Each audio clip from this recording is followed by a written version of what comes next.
যাই হোক, দেরি না করে শুরু করে ফেলি। লেখার নাম বেশ্যা। এর আগেও বলেছি, থাম্বনেল টাইটেল দেখে হয়তো বুঝতে পেরেছ।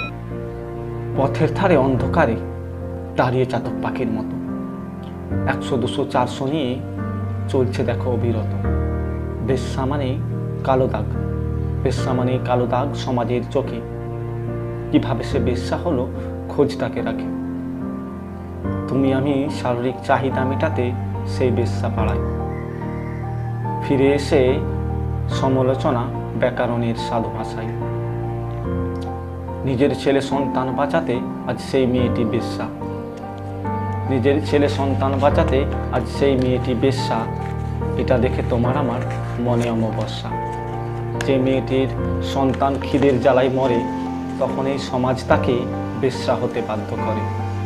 যে মেয়েটির পরিবারের অন্ন জোটে না পাতে, চোখের জল কনে নিয়েও বাধ্য হয় নগ্ন হতে। যে মেয়েটি আজ বেশ্যা, যে মেয়েটি আজ বেশ্যা, নিয়ে দেখো তার খোঁজ। একটা ছোট্ট কাজের জন্য দুয়ারে ছুটেছে রোজ। কাজ না দিয়ে তুমি লাথি মেরে তাড়িয়ে দিলে।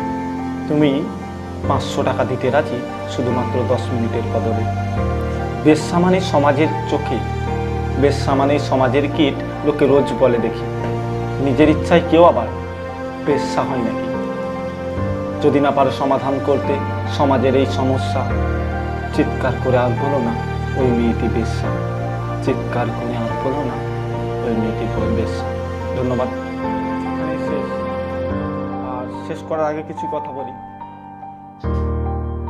হয়তো কিছু কিছু ওয়ার্ড ছিল, কিছু কিছু শব্দ ছিল যেগুলো সত্যি শুনতে অনেকটা খারাপ, কিন্তু বাস্তবের দিকে তাকিয়ে দেখলে এই যে কিছু কথা যেগুলো বললাম সেগুলো সব সত্যি।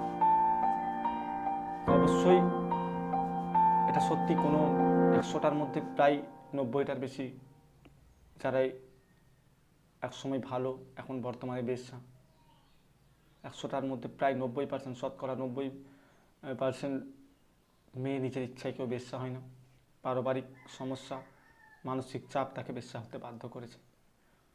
তো অবশ্যই আমরা আগে যে সমাধান, যার জন্য সে আজকে বেশ্যা হলো, তার সেই সমস্যার সমাধান আগে আমরা বের করি, তারপর চিৎকার করে বলি এই মেয়েটি বেশ্যা। তার আগে পর্যন্ত প্লিজ, আমরা যদি না পারি তাকে হেল্প করতে, তাকে সাহায্য করতে, আমাদের অধিকার নেই তাকে অপমান করার। যাই হোক, যদি আমার কথাগুলো ভালো লেগে থাকে প্লিজ কমেন্টে জানিও কেমন লাগলো, আর লাইক শেয়ার করে দিও প্লিজ। আর আমার নতুন চ্যানেল, এটা আমার সবে 2টা ভিডিও। যারা আমাদের এই চ্যানেলে নতুন, প্লিজ সাবস্ক্রাইব করে দিও। ভালো থাকো, সুস্থ থাকো, সাবধান থাকো। দেখা হচ্ছে নতুন ভিডিওতে নতুন কোনো টপিক নিয়ে। ততক্ষণ পর্যন্ত